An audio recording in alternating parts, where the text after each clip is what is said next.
The Cosmic Prophecies of San Francisco. Part 5, Who's Your Daddy? We began another episode of the mysteries of the graffiti of the Pacific Beach Wall in San Francisco. In the previous videos, we discussed the background of the cosmic prophecies that were revealed on the breakwave wall at the Pacific Ocean in San Francisco from 1995 to 1998. It was important to also expose you to the history of the creation of mankind on Earth. This history is briefly told in the Holy Bible that we are all familiar with.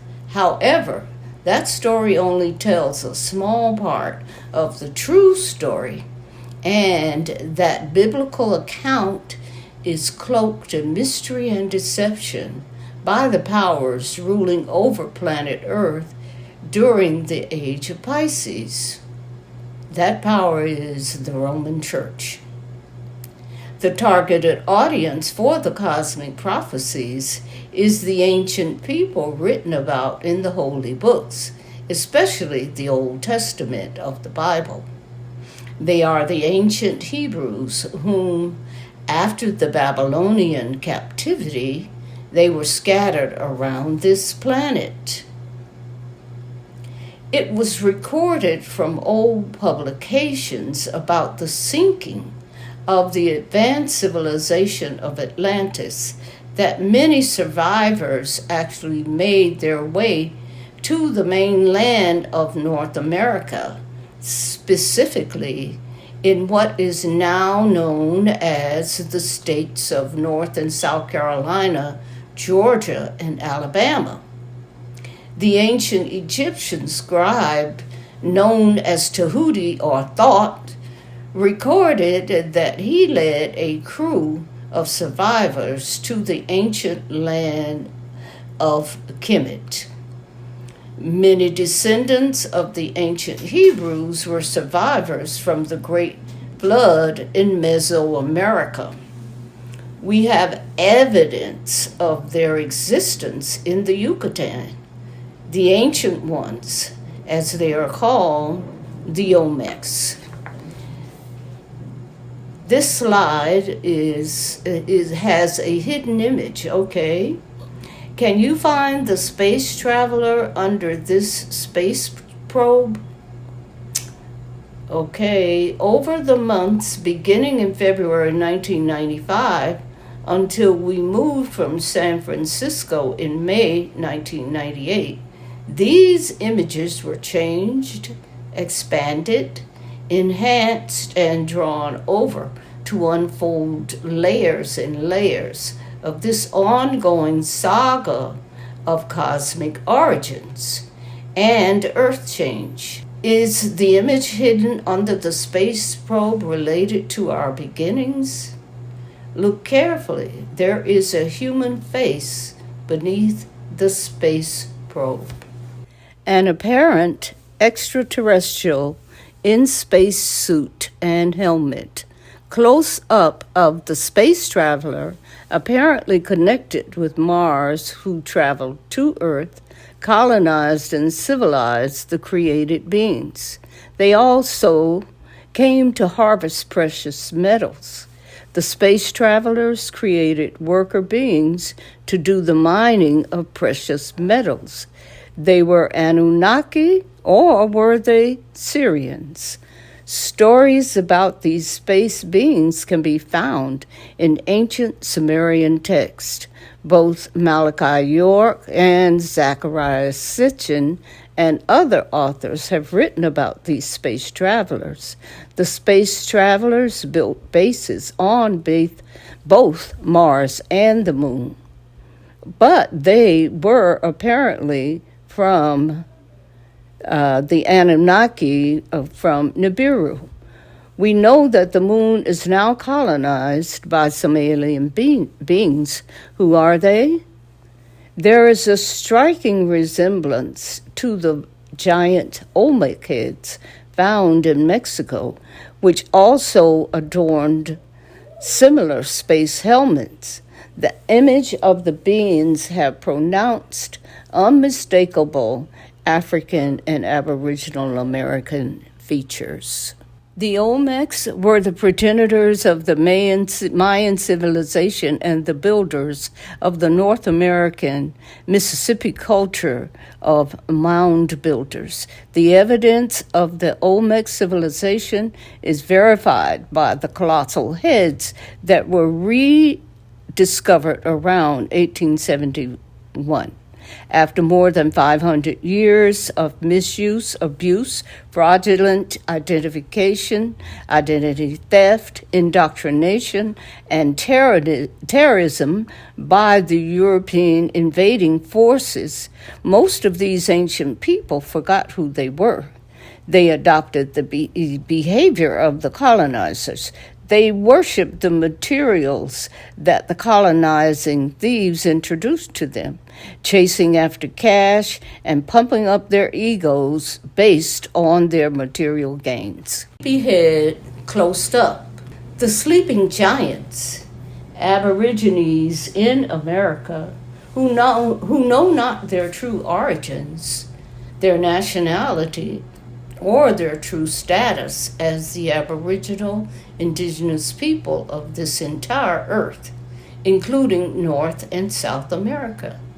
These original people are too busy searching for cash and working out ego issues in their daily struggle to survive. The Aborigines must wake up all over the world, and America must lead. However, the controlling powers of the Roman Church made sure that the indoctrination into their version of reality, their version of history, and their version of Christianity was enshrined.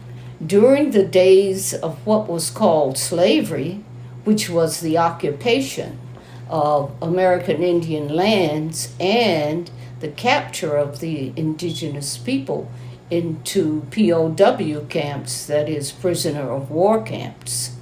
This is known in history as plantations. The POW camps were known as plantations, and the indigenous people were confined to camps and forced to work under despicable conditions. The Roman Church secured their dominant positions by preaching their version of the Bible and their image of their Savior. The blonde-haired, blue-eyed Jesus, they promoted that image to their indigenous captives. Sunday church was the only free time that the POWs had. This Christian church remains the center of their social interaction even today. To ensure their dominance and their rulership under the captive Hebrew Indians and their stolen lands, the Roman Church assured their plantation politics dominated. They prepared a few whom were preferred by the colonizers, the house Negroes. The favor from the colonizers and the extra crumbs from Massa's table were picked up by these Negroes. They called themselves the Boule and the Divine Nine. These are the favored that received the colonizers' education and the extra privileges. They worked for the massa in their selfish best interests and against the best interest of their enslaved brothers and sisters, the captive people of Zion, the true Hebrews, the American indigenous Indians. The party to escape the trauma of oppression. The party to escape the trauma of oppression. The American Aborigines and worldwide Aboriginals are suffering from more than 500 years of the most oppressive conditions of enslavement and colonization. They seek constant gratification of their senses in order to cope with their intense daily pain. The post-traumatic slave syndrome, or PTSS, is a condition that is neither recognized or acknowledged by the people themselves or the larger population. The victimization continues even today. It is time for the original indigenous Americans, the Black Indians and Moors, to reach for their higher self, that God being within, and forego the entrapments of the lower self, the sensual nature, the desire body. Media quips. The media continues to feed the public short and sweet lies about the world we live in, the Matrix. Those who continue to depend on corporate media to supply us with news and information fall prey to serious disinformation. The corporate mass media has been exposed for their fake news that is fed to the unsuspecting citizens. Now, most people who have learned better get their news from various internet sites and YouTube. Quip, twist, and skew. Disinformation paraded as news. Coming straight from the mouths of the media giants, we see and watch the lies that shape our opinions.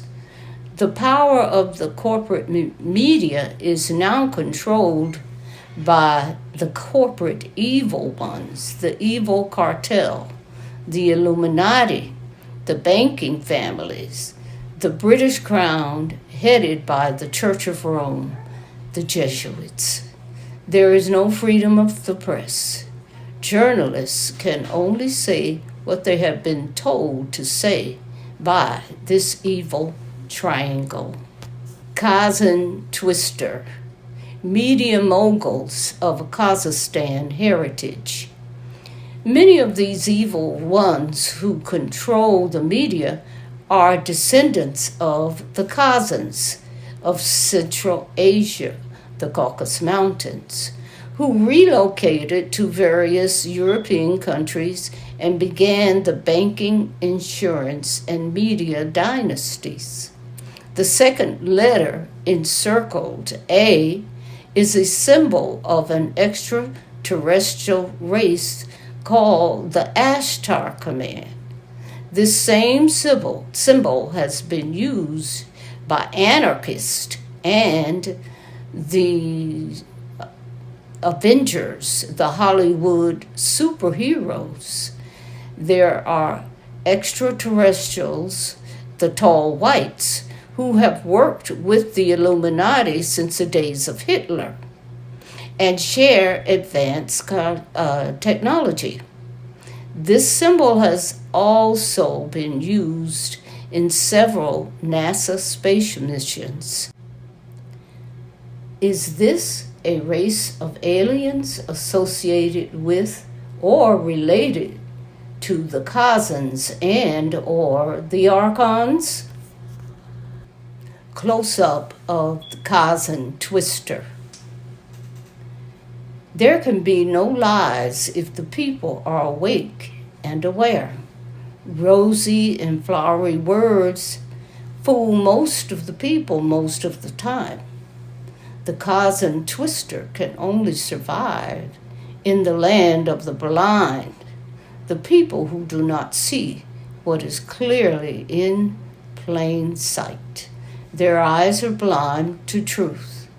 The Illuminati-controlled media, which is majority owned by the cousins, keep the people deaf, dumb, and blind to the truth. Self-indulgent distractions. To keep the people from seeing or thinking, distractions of self-indulgent and destructive behavior are promoted by the media. In 1995, phone sex was prevalent and is now internet sex. Cigarettes, crack cocaine, methamphetamines, alcohol, and opiates are all used as pacifiers. The masses are unaware of what is happening to them, how they are being used and abused by the evil ones. Man gave up his divine heritage with the Creator God in order to pacify his lower self. Piscean age is ending, and we are opening the Aquarian age of knowledge, truth, and righteousness. The 9/11 forecast. When we saw this hieroglyph on the wall in San Francisco in 1996, we predicted that a great catastrophe would befall many people living in big cities. The prediction was that they would be axed, and the tall buildings would fall on them, causing death and calamity. 5 years later, when the World Trade Center was bombed in New York, many people remember this prediction. Note the falling people lying below the skyscrapers. Women are abused and disrespected in the media. One of the greatest tragedies to befall American Aborigine women, often called Black, is how they have been depicted in the media. This is an intentional media destruction of the moral and ethical underpinning of America's original indigenous people. Unfortunately, many American Aborigines in the entertainment industry are a part of this self-destruction, selling their souls and selling their people out for a few pieces of silver. The rise of the superchurch. When these cosmic prophecies appeared on the beach wall in 1995, there were very few superchurches around America. Now, these for-profit only money-making businesses have taken over and inundated Aboriginal communities and the media. The selling of prosperity as salvation has only depleted the public and financial resources and robbed poor and ethnic communities and nations of their spiritual inheritance and their dreams. The faith-based initiative is money given to the churches, created and implemented by the Illuminati and the shadow government, and assures that the preachers keep in step with, promote, and support the New World Order agenda. These poverty pimps have no allegiance to the people whom they claim to be saving. The Aboriginal people throughout the world are being led to extermination for their lands and their resources. The people, the Aboriginal people in particular, are waiting for the Sky Daddy that has been preached to them through the churches. But you have a very, very ancient Earth Daddy. We will soon find out who he is. Stay tuned for the next episode of the Cosmic Prophecies of San Francisco. Who's Your Daddy? Part 6.